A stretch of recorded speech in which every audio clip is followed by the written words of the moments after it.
दोस्तों, आज की वीडियो में हम लेके आए हैं गवर्नर जनरल वायसराय से संबंधित महत्वपूर्ण प्रश्न। तो आइए देखते हैं आज का पहला प्रश्न।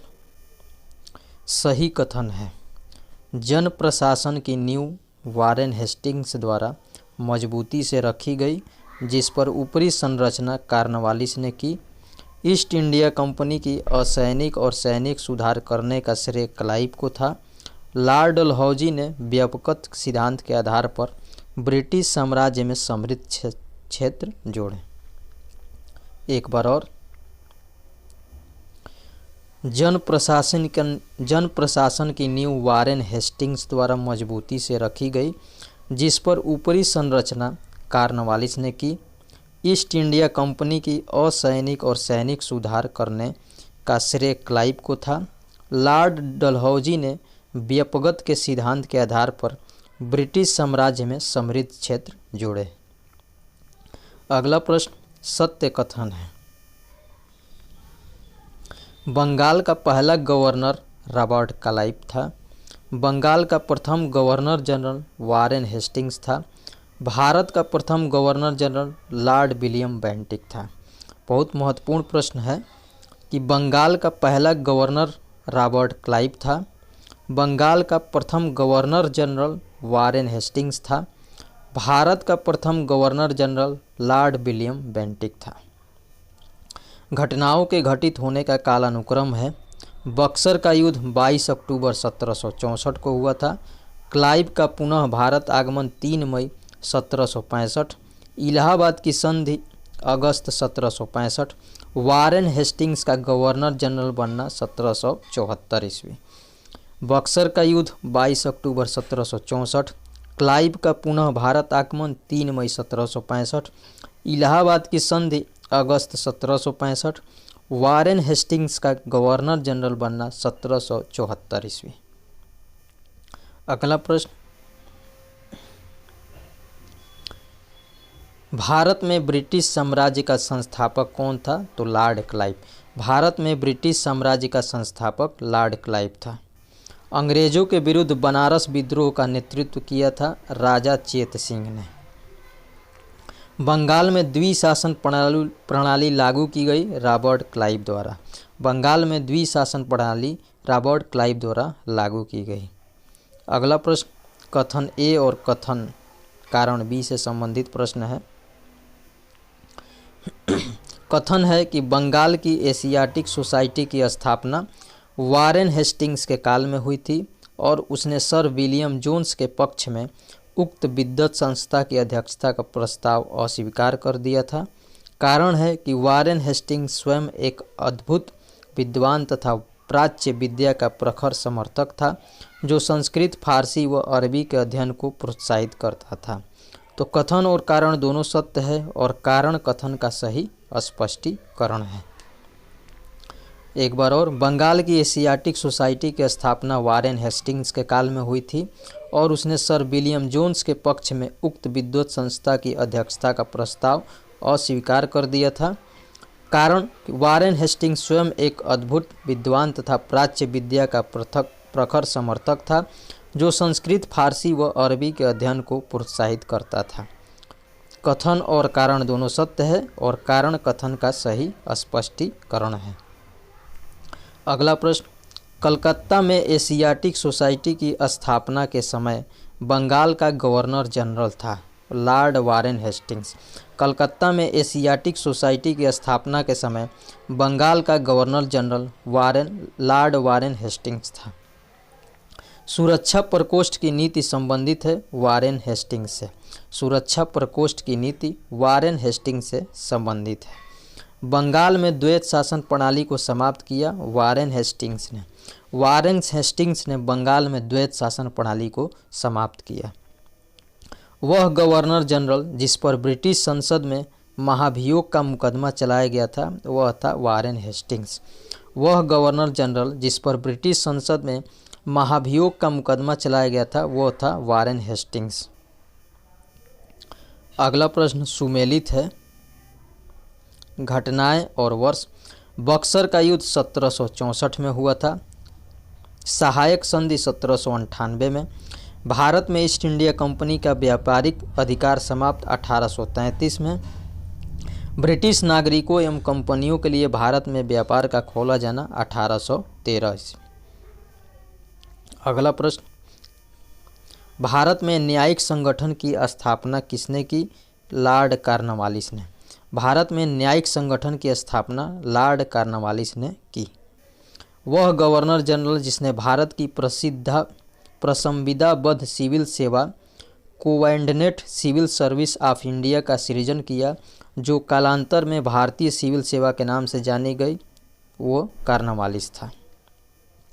वह गवर्नर जनरल जिसने भारत की प्रसंविधाबद्ध सिविल सेवा का सृजन किया, जो कालांतर में भारतीय सिविल सेवा के नाम से जानी गई, तो वह गवर्नर जनरल कॉर्नवालिस था। 18वीं शताब्दी के उत्तरार्ध में प्रायः कंपनी बहादुर की शानो शौकत का स्थानीय प्रतिनिधि कहा जाता था दरोगा को। 18वीं शताब्दी के उत्तरार्ध में प्रायः कंपनी बहादुर की शानो शौकत का स्थानीय प्रतिनिधि दरोगा को कहा जाता था। लॉर्ड कॉर्नवालिस की कब्र कहाँ स्थित है? तो गाजीपुर उत्तर प्रदेश में स्थित है लॉर्ड कॉर्नवालिस की कब्र। अगला प्रश्न, 1802 ईस्वी की बसीन की संधि पर हस्ताक्षर हुए थे। अंग्रेज तथा बाजीराव द्वितीय के मध्य अंग्रेज तथा बाजीराव द्वितीय के बीच 1802 ईस्वी की बसीन की संधि पर हस्ताक्षर हुए थे। लॉर्ड ब्लेजली की सहायक संधि को स्वीकार करने वाला पहला मराठा सरदार कौन था? पेशवा बाजीराव द्वितीय। लॉर्ड ब्लेजली की सहायक संधि को स्वीकार करने वाला पहला मराठा पेशवा बाजीराव द्वितीय था। सहायक संधि को क्रियान्वित किया गया लॉर्ड ब्लेजली के काल में। सहायक संधि व्यवस्था को स्वीकार करने वाला प्रथम भारतीय देशी शासक कौन था? तो हैदराबाद के निजाम। सहायक संधि व्यवस्था को स्वीकार करने वाला प्रथम भारतीय देशी शासक हैदराबाद के निजाम था। अगला प्रश्न, हैदराबाद, मैसूर, अवध तथा सिंधिया में लॉर्ड ब्लेजली के साथ सहायक संधि करने वाले राज्यों का सही कालानुक्रम है हैदराबाद, मैसूर, अवध तथा सिंधिया। अगला प्रश्न, सुगौली की संधि कब हुई थी? तो 1815 ईस्वी में सुगौली की संधि हुई थी। अगला प्रश्न,